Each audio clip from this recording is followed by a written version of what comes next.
किसी को याद हो तो? हेतल, हार्दी, रेणु जी, સર निकिता। એક જ મિનિટ, એક મિનિટ જોઈ લઉં हाँ। સર કહું. હા. લાસ્ટમાં છે ને 4 આશ્રમ લખાવેલું છે. ओके, नाम लख्या था ना? હા, બ્રહ્મચર્ય, ગૃહસ્થ, વાનપ્રસ્થ, સંન્યાસ. संन्यास्त। ठीक ठीक। तो एक जनरल विषय थोड़ा सा लेकर फिर इसी टॉपिक को यहीं पूरा करेंगे।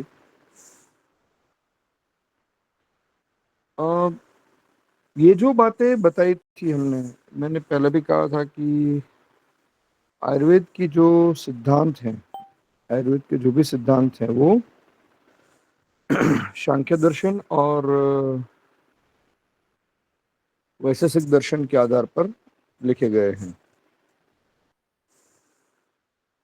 माने फिलोसॉफिकल बेस जो है वो सांख्य दर्शन का है, और योग दर्शन जो है हमारा पतंजलि योग दर्शन, ये भी सांख्य दर्शन के आधार पर ही है। तो बहुत सारे ऐसे सिद्धांत हैं जो आयुर्वेद और योग में कॉमन है, और इसीलिए योगेन चित्तस्य की बात हमने जब की थी तब हमने ये देखा था कि भाई उन दोनों के बीच में सायुज्य, दोनों में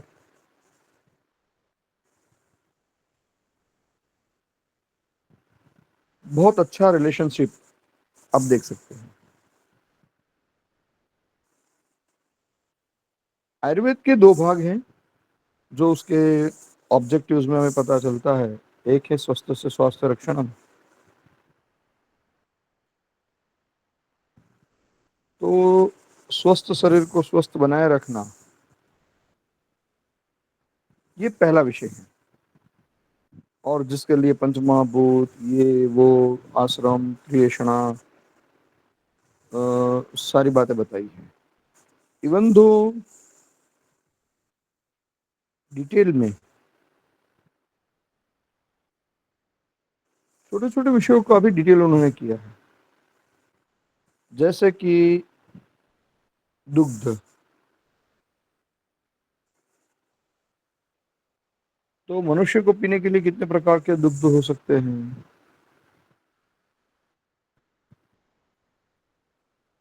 उनके गुण क्या है, कौन सा दूध कब लेना चाहिए, कौन से दूध की का चिकित्सा में उपयोग है।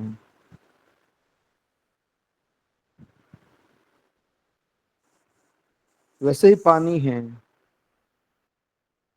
तो नदी का पानी है, तालाब का पानी है, सरोवर का पानी है, बारिश का पानी है, झरने का पानी है। तो सभी के अपने अपने गुण हैं, सभी की अपनी अपनी विशेषताएं हैं।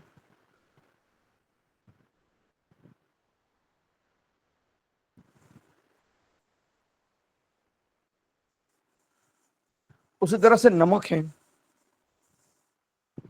तो अलग अलग प्रकार के नमक की बात की है। तेल है, तो अलग अलग प्रकार के तेल की बात की है।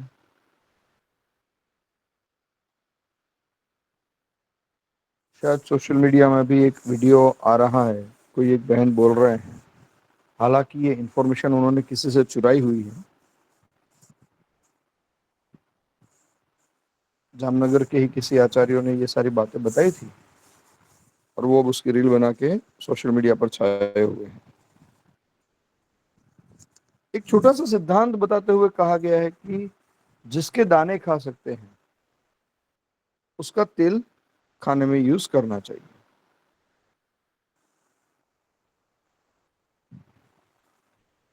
पीनट्स सिंग खा सकते हैं तो उसका तेल सिंग तेल, तिल खा सकते हैं तो तिल का तेल, सरसों खा सकते हैं तो सरसों का तेल, नारियल खा सकते हैं तो नारियल का तेल।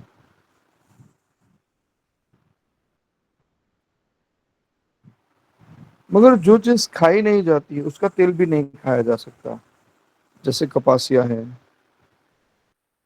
राइस ब्रान है, सनफ्लावर है। कभी खाए हैं सोयाबीन, सनफ्लावर जिसमें से तेल बनता है, वो बीज कभी खा के देखो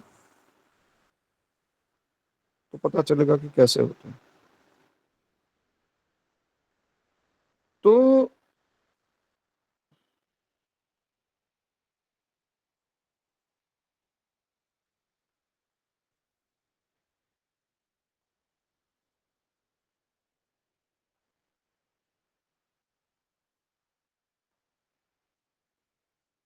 कहने का तात्पर्य ये है कि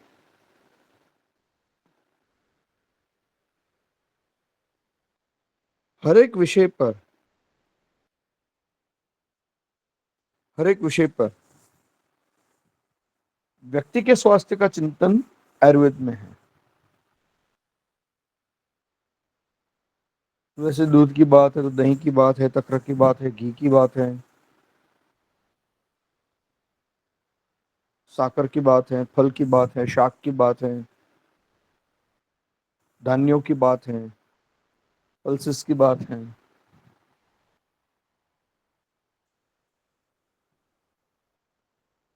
ये एक व्यक्ति के स्वास्थ्य को लेकर बहुत बड़ा गहन चिंतन, शायद मैं मान रहा हूं कि सबसे ज्यादा चिंतन जो है वह आयुर्वेद में हुआ है।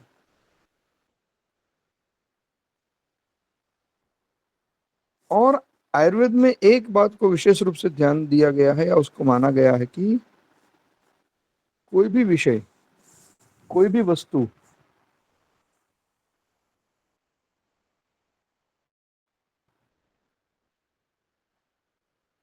जब आहार के रूप में ली जाए या औषध के रूप में ली जाए, तो एक बात बताई गई है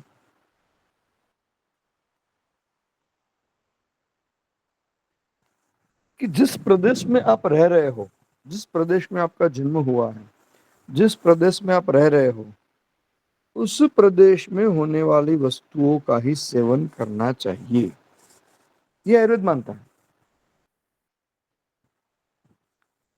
और इसीलिए परंपराएं इसी तरह से बनी है। पहले भी मैं इस विषय को बता चुका हूं, फिर से देखा जाए कि भारत के हर एक प्रांत, माने हर एक राज्य,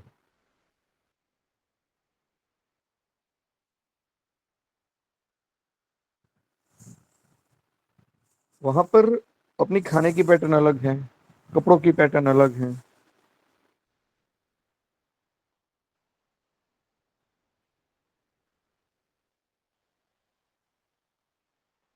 और वो विशेषता इसीलिए है कि उस जगह में जो होने वाली चीजें हैं, उस जगह में होने वाले विषयों के प्रति जो है ये विषय रहता है।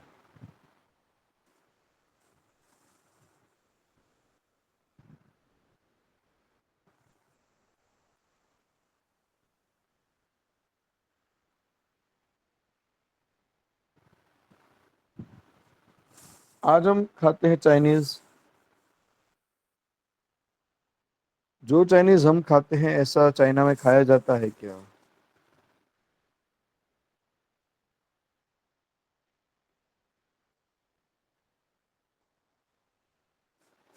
हम खाते हैं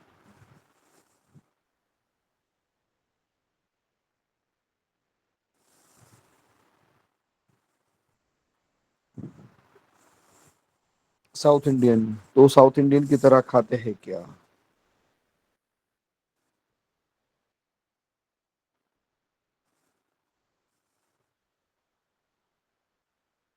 तो बहुत सारी चीज ऐसी है कि हम खाते तो हैं, पंजाबी खाते हैं तो पंजाबी की तरह खाते हैं क्या?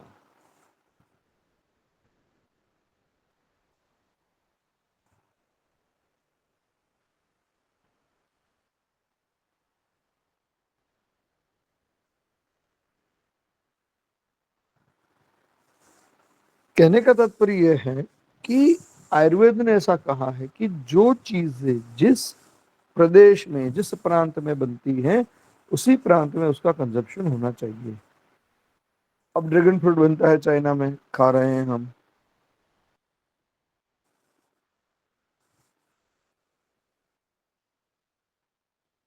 माल्टा है, कीवी है, न्यूट्रिशन के नाम पर कुछ भी खा रहे हैं हम।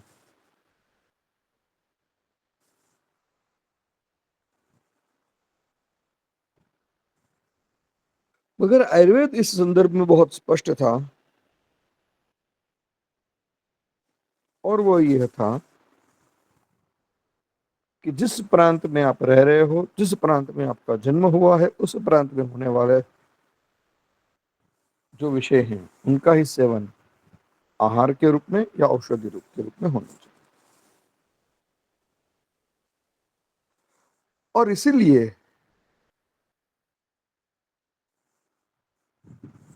व्यक्ति के स्वास्थ्य के लिए छोटा सा छोटा चिंतन जो है वो आपको आयुर्वेद में देखने को मिलता है।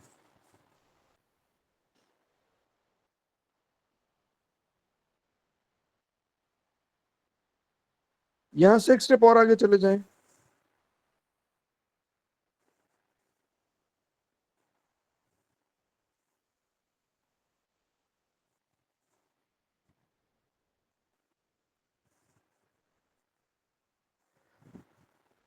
तो बात आती है आतुर्य विकार प्रशमनम च, माने रोगियों के जो रोग है उसको दूर करना, ये भी आयुर्वेद का विषय है।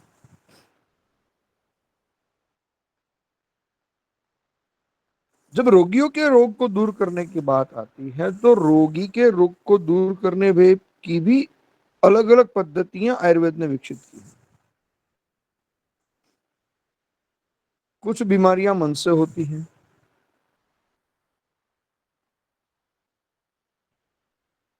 तो उसके लिए एक अलग प्रकार की चिकित्सा बताई।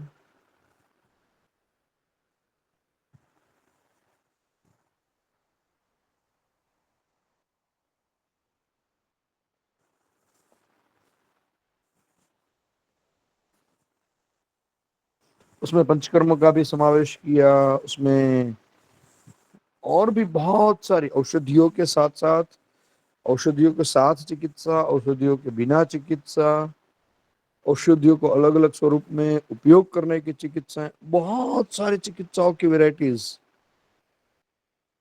आयुर्वेद ने बताई है।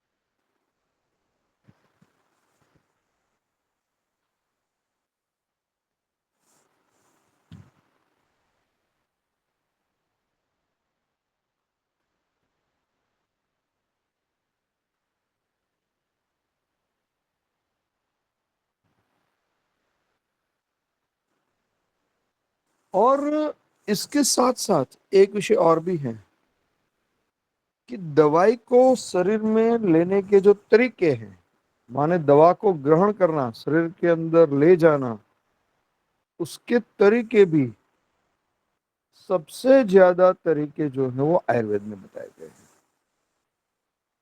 दवाई कैसे ली जाए,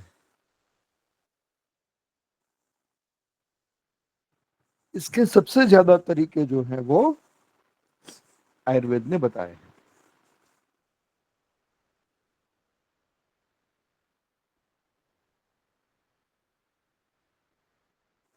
और जैसे कुछ दवाइयाँ ठंडे पानी में ली जाती हैं, कुछ दवाइयाँ ठंडे पानी में भिगो के ली जाती हैं, कुछ दवाइयाँ गर्म पानी के साथ ली जाती हैं, कुछ दवाइयाँ दूध के साथ ली जाती हैं, कुछ दवाइयों का काढ़ा बनाया जाता है, कुछ दवाइयों का दूध में बनाया जाता है, कुछ दवाइयों का मिठाई बनाई जाती है, कुछ दवाइयाँ घी में ली जाती हैं,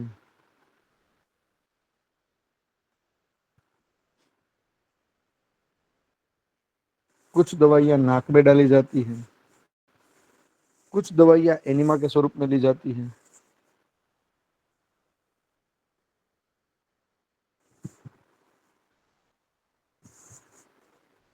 हमारी कल्पना के परे हैं।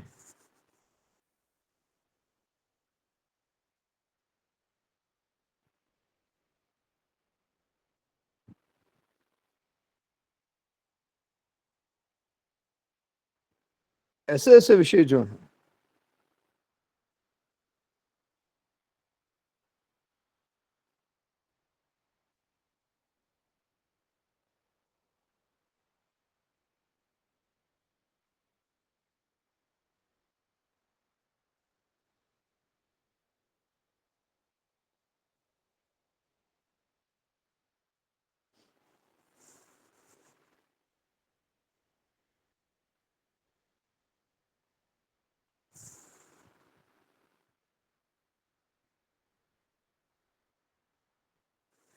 तो ऐसे अलग अलग मल्टीपल जो दवाइयों की लेने की प्रक्रिया भी, गुड़ में दवाई ली जाती है, मक्खन में दवाई ली जाती है,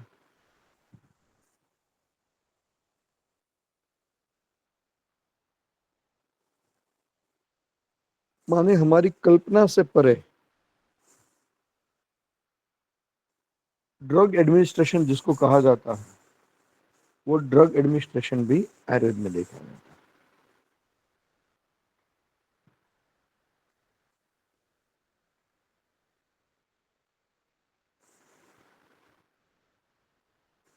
तो मेरा कहने का तात्पर्य उतना ही है कि बहुत ज्यादा डिटेल जो है वो इसमें बताई गई है। तो ये एक विषय हमारे ध्यान में रहना चाहिए।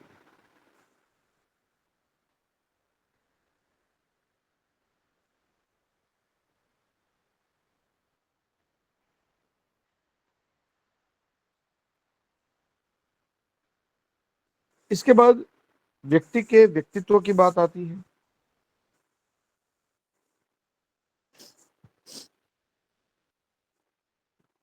और व्यक्तित्व जो है उसके लिए शब्द का प्रयोग है प्रकृति, व्यक्ति की प्रकृति। सहज रूप से हम सुनते रहते हैं कि प्राण और प्रकृति साथ में ही जाते हैं।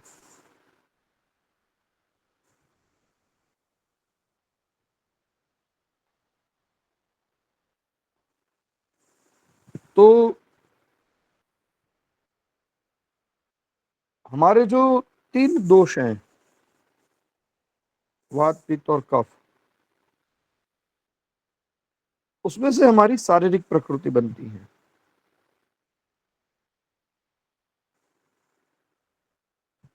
और शारीरिक प्रकृति 7 प्रकार की होती है। वातज माने प्योर वात की प्रकृति, पित्तज प्योर पित्त की प्रकृति, कफज प्योर कफ की प्रकृति। इसके बाद 3 आते हैं, दो दो के जोड़े, वात पित्त, वात कफ और पित्त कफ। 3 एकल, 3 दुबई, 6 हुए। और 7वीं होती है त्रिदोषज, जिसमें वात पित्त कफ तीनों के लक्षण हमें मिलते हैं। यूजुअली आज के हमारे समय में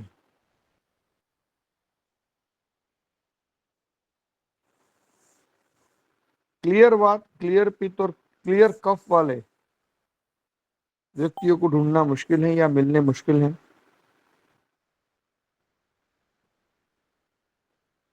ज्यादातर द्वय वाले, वात पित्त वात कफ या पित्त कफ वाले, या तो त्रिदोषज हम रहते हैं कि इसमें वायु ज्यादा है, पित्त कम है, कफ उससे कम है।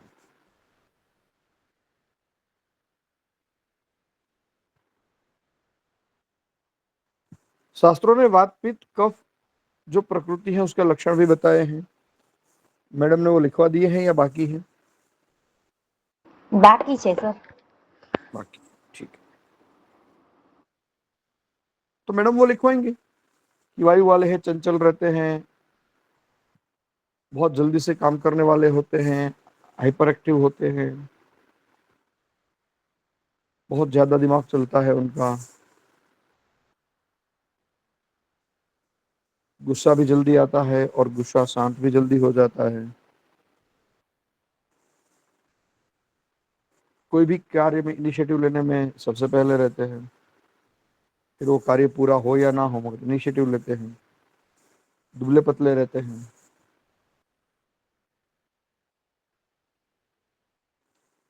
हड्डियों में से आवाज आती है। मैं सिर्फ ये भी एग्जाम्पल दे रहा हूँ, डिटेल में मैडम आपको लिखवाएंगे, सिर्फ आपको समझ में आ जाए प्रकृति, ये विषय मेरा है इसलिए मैं ये समझा रहा हूँ।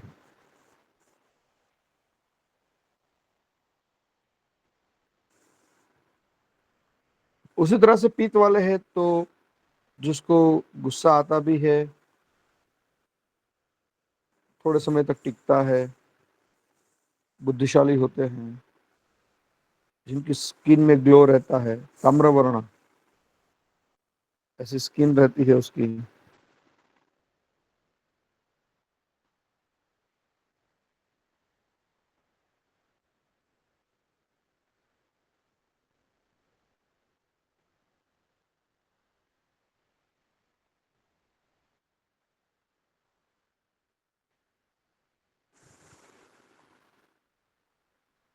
तो ये पीत वालों के लक्षण है कुछ। फिर कफ वाले हैं।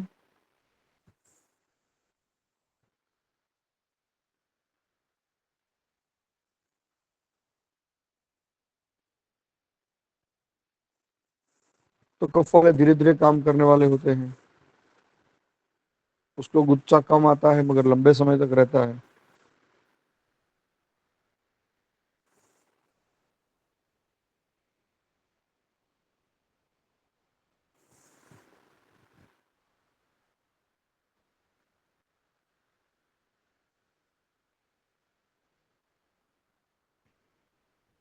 चिंतनशील व्यक्तित्व रहते हैं, सभी चीजों को याद रखने में बहुत माहिर होते हैं उस रूप में। माने पीत वाले डिसीजन मेकिंग फास्ट होते हैं, बुद्धिशाली होते हैं, और कफ वाले हों मेमोरी से शार्प होते हैं।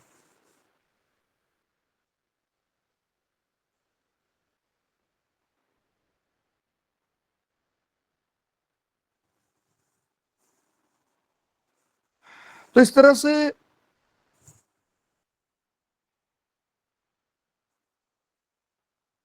सुगठित शरीर होता है कफ वालों का।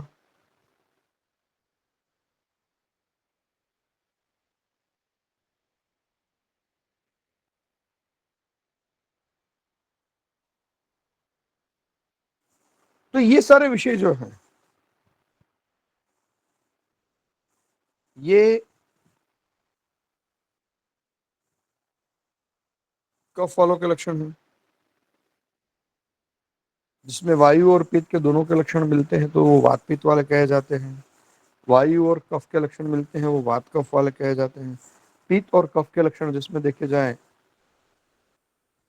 वो पित्त कफ वाले कहे जाते हैं।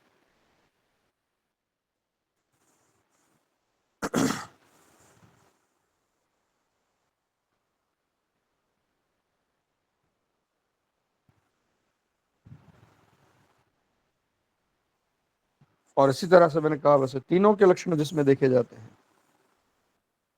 वो है त्रिदोषज कहे जाते हैं।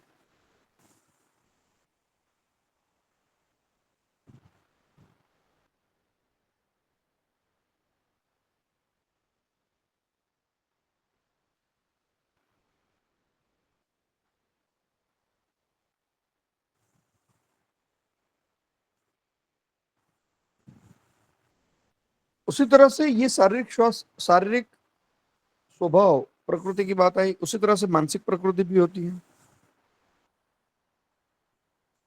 तो मन के हमने तीन गुण देखे थे, सत्व रज और तम। इसमें भी कोई व्यक्ति सात्विक होता है, ज्ञान के साथ जुड़ा हुआ है तो वो सात्विक व्यक्ति है।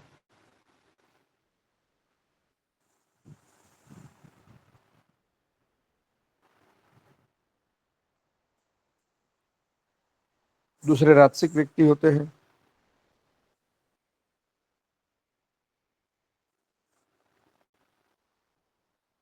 जो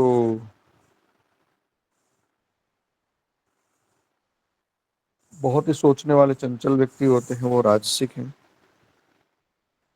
ये मन की प्रकृति है। शरीर की प्रकृति की बात हमने वात पित्त कफ में करी। और तामसिक रहते तीसरे, हिंसक रहते हैं, अज्ञानी रहते हैं, जड़ रहते हैं। ऐसे व्यक्ति है वो तामसिक है।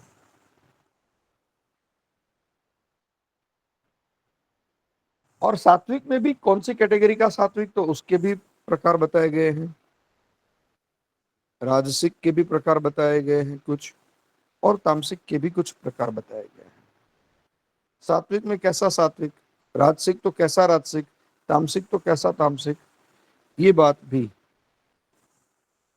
आयुर्वेद में बहुत विस्तार से बताई गई है। हालांकि इसकी चर्चा हम उतनी नहीं करने वाले हैं। सिर्फ हमारे ध्यान में रहना चाहिए कि पर्सनालिटी जो है, शारीरिक भाव में और मानसिक भाव में, दोनों की डिटेल चर्चा जो है वो आयुर्वेद में की गई है।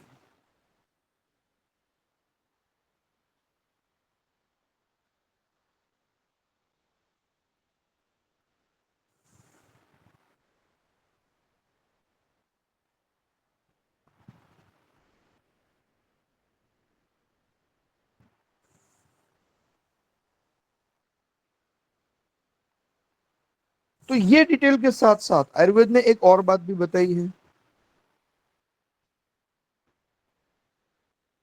कि दोष, धातु और मल, दोष, धातु और मल, ये शरीर के मूल हैं।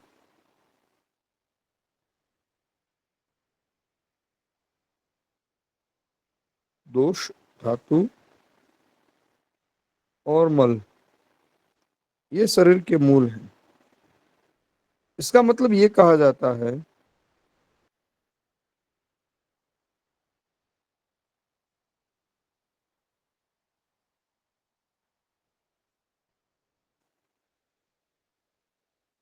कि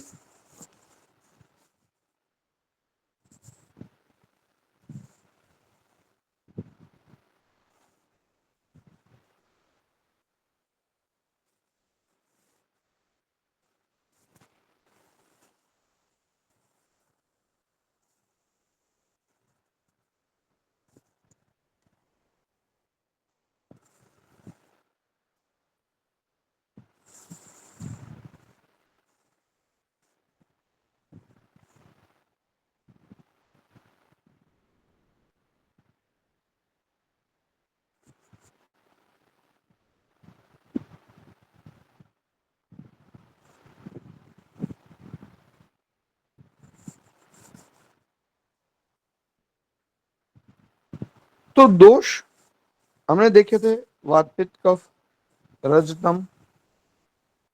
धातु हमने सात देखी थी, रस, रक्त, मांस, मेद, अस्थि, मज्जा, शुक्र।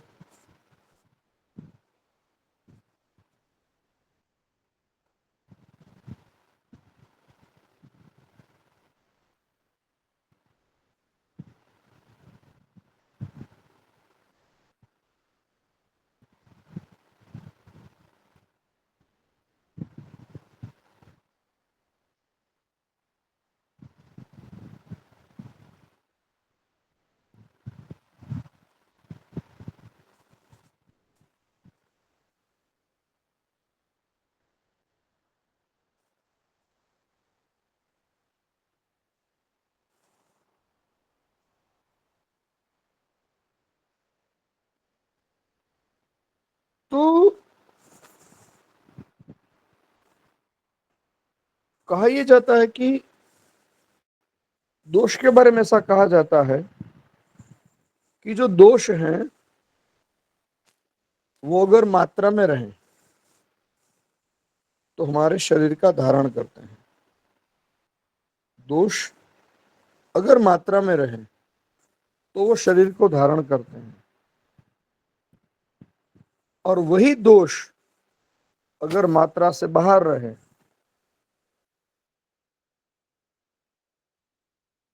तो शरीर में रोग की उत्पत्ति करते हैं।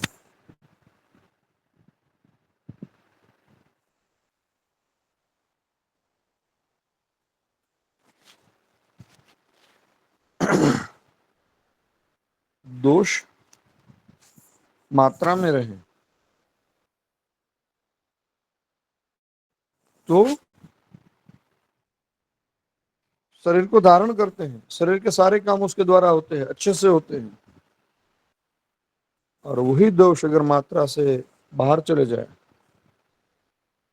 मात्रा से बाहर जाने का मतलब होता है कि या तो बढ़ जाए या तो कम हो जाए, ऐसी कुछ भी प्रक्रिया होती है। तो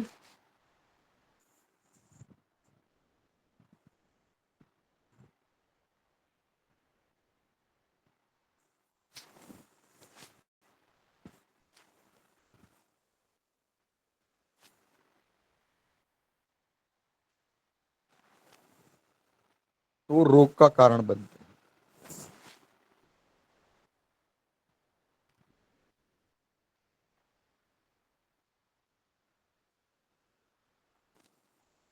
वायु का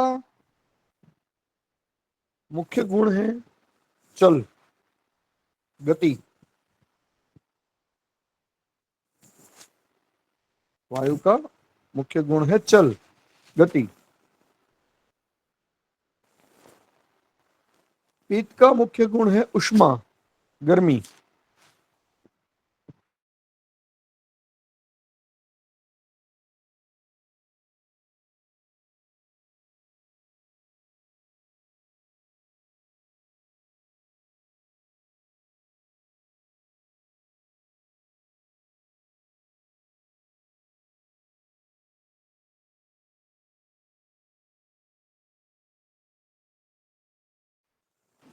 સર કફ નું શું બોલ્યા?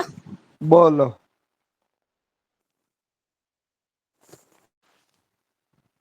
बल माने शक्ति, पावर।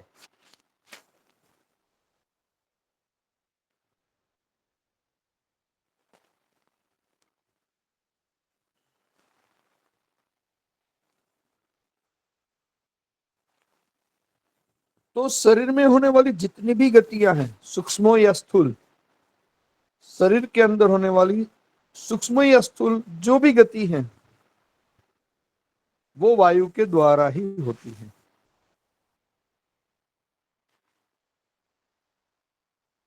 वायु के द्वारा ही होती है।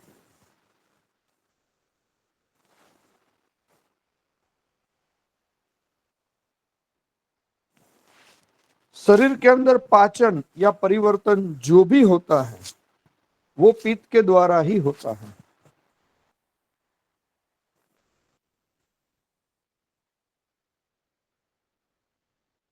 और शरीर में जो बल रहता है, इम्यूनिटी जिसको हम कहते हैं, एक इम्यूनिटी उसका एक भाग हो सकता है। तो बल जो है, शरीर की जो पावर है, शक्ति है, वो कब से रहती है।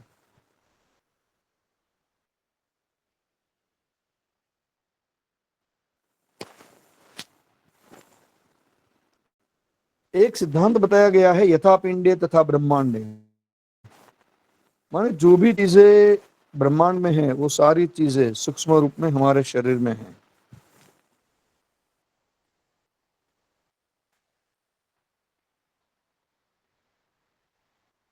और शरीर के एक एक तत्वों को ब्रह्मांड के तत्वों के साथ कोरिलेट भी किया गया है। डिटेल में भी नहीं जाएंगे उसके, मगर ये विषय आता है।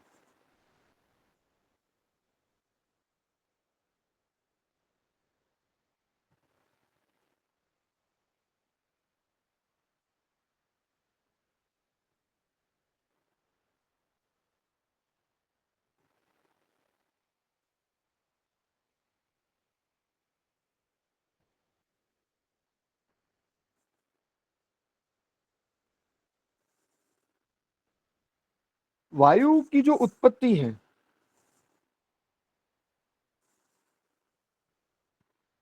वो आकाश और वायु महाभूत में से हुई है। वायु की उत्पत्ति आकाश और वायु महाभूत से हुई है।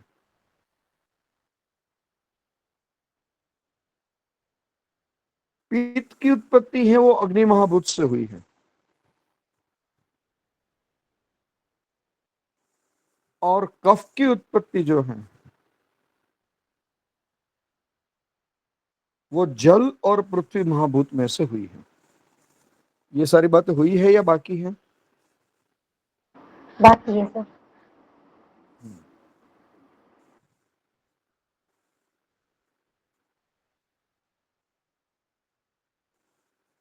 तो वायु आकाश और वायु महाभूत में से उत्पन्न हुआ है, पित्त है वो अग्नि महाभूत से उत्पन्न हुआ है, और कफ है वो जल और पृथ्वी महाभूत से उत्पन्न हुआ है।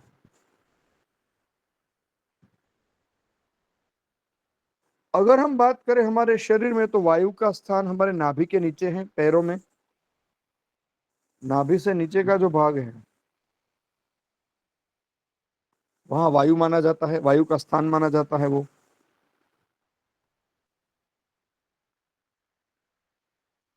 मध्य शरीर है उसे पित्त का स्थान माना जाता है।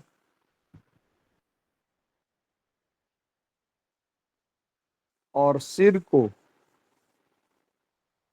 कफ का स्थान माना गया है।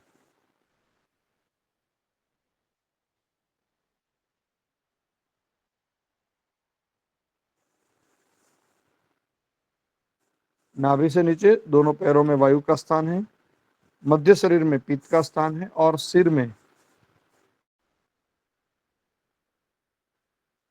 जो है वो कफ का स्थान है।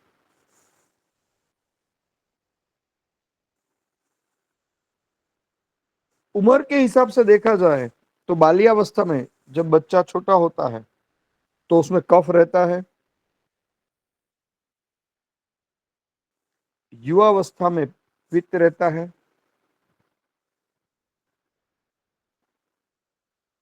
और वृद्धावस्था में वायु ज्यादा रहता है।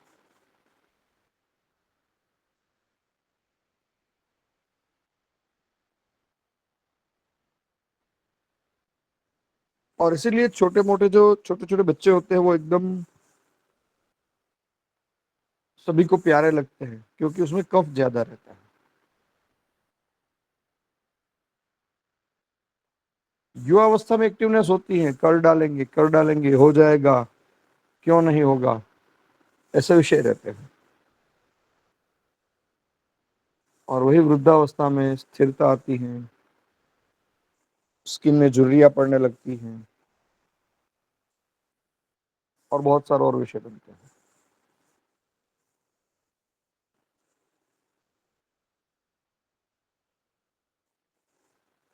तो बाल्यावस्था में कफ, युवावस्था में पित्त, और वृद्धावस्था में वायु रहता है।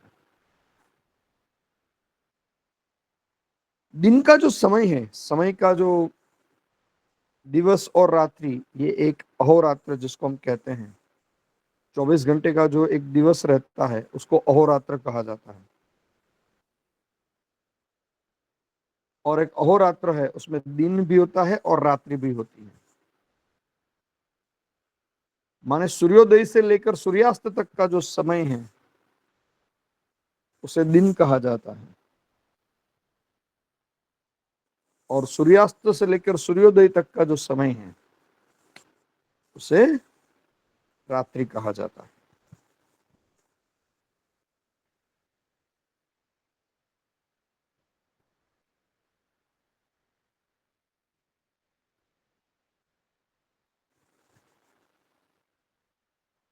तो ये दिन और रात्रि के विषय भी जो है वो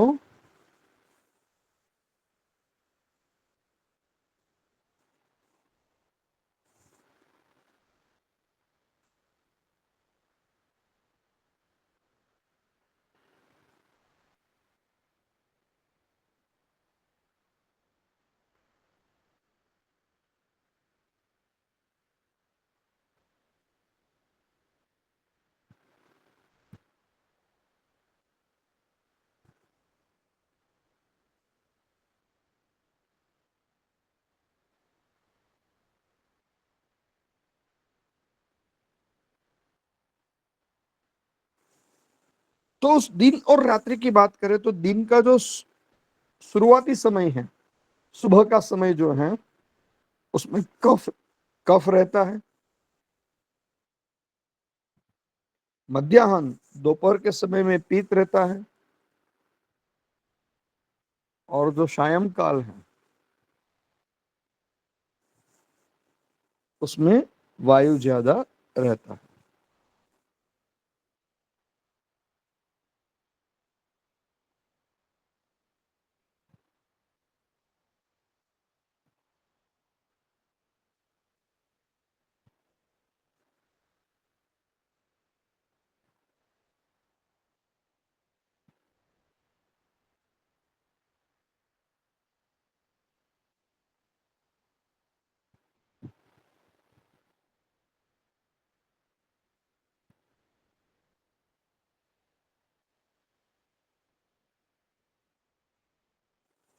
उसी तरह से अगर रात्रि की बात करें तो रात्रि का जो पहला पहर है उसमें कफ ज्यादा रहता है।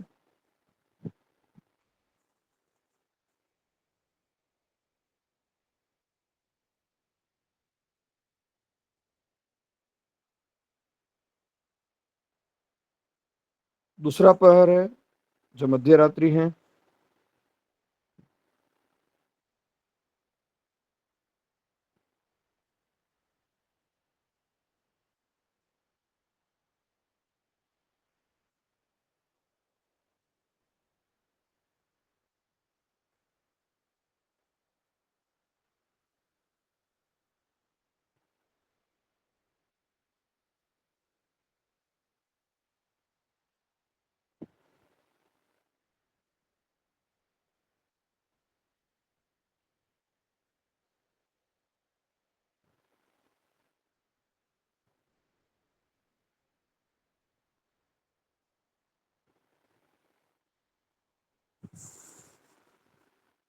और रात्रि का जो अंतिम प्रहर है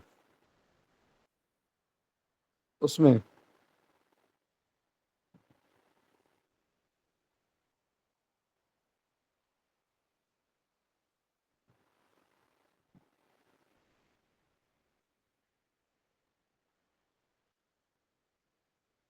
वायु का वर्धन होता है। सर दूसरा पहर बाकी रह गया। पित्त,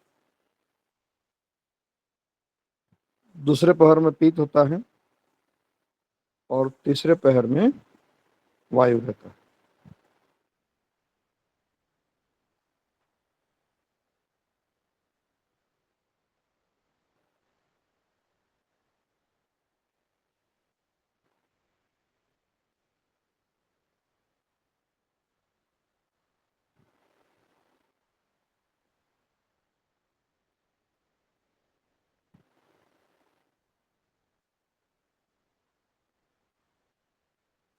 तो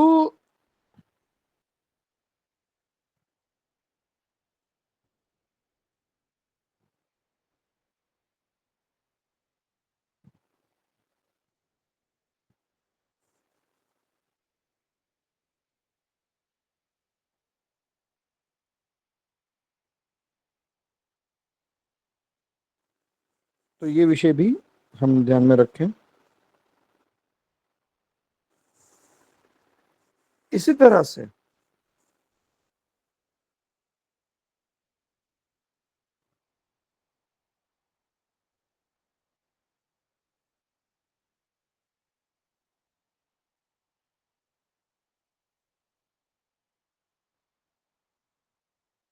वात पित्त कफ पूरे शरीर के लिए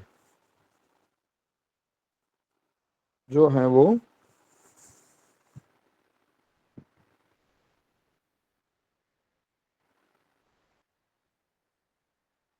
महत्वपूर्ण है।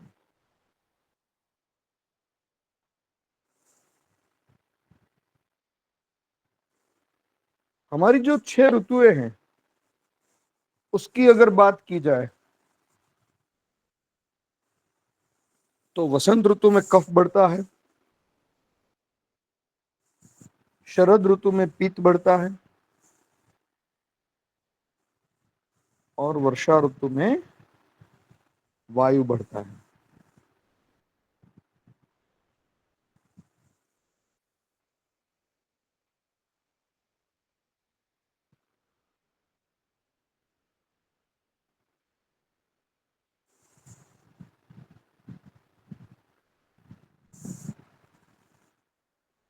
तो कहने का तात्पर्य यह है कि वात पित्त कफ को जोड़कर पूरे दिवस, रात्रि, ऋतु, शरीर के अंग,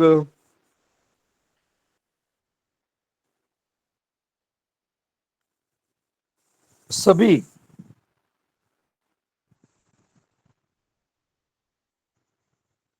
में वात पित्त कफ को जोड़ा गया है।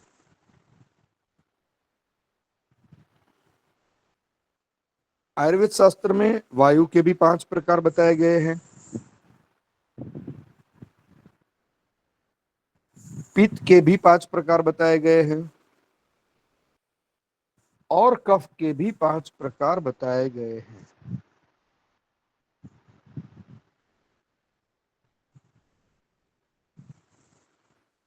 और इन सब की डिटेल जो है, जैसे जैसे आगे पढ़ते जाएंगे वैसे वैसे हम लेते जाएंगे।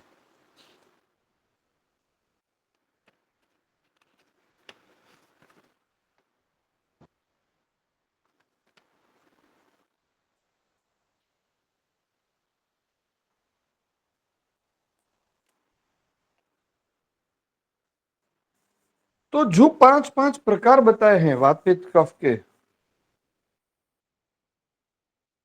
उसके भी स्पेसिफिक कार्य जो हैं वो भी बताए गए हैं। जैसे वायु के 5 प्रकार है, जिसको हम पंच प्राण भी कहते हैं। पंच प्राण के नाम और पंच वायु के नाम एक जैसे ही हैं। प्राण, अपान, समान, व्यान, उदान।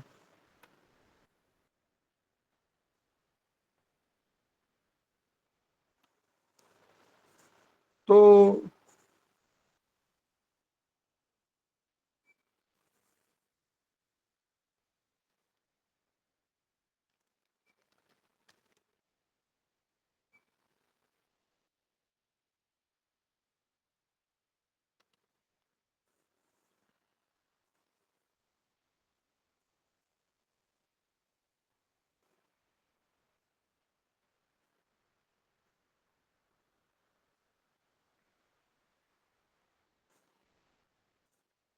ये सारे विषयों को, प्राण के अपने खुद के काम हैं, उदान के अपने काम हैं, व्यान के अपने काम हैं। तो सभी जो हैं वायु के प्रकारों के अपने अपने काम हैं। वैसे ही पित्त के प्रकारों के अपने अपने काम हैं, कफ के प्रकारों के अपने अपने काम हैं।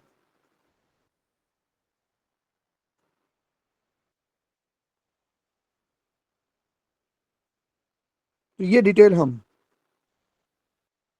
आगे के लेक्चर में हम देखते रहेंगे। ठीक है।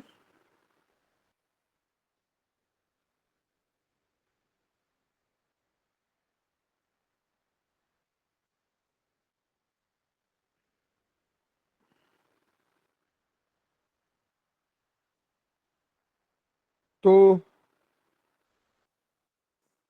अटेंडेंस के लिए तैयार हो जाएंगे सभी।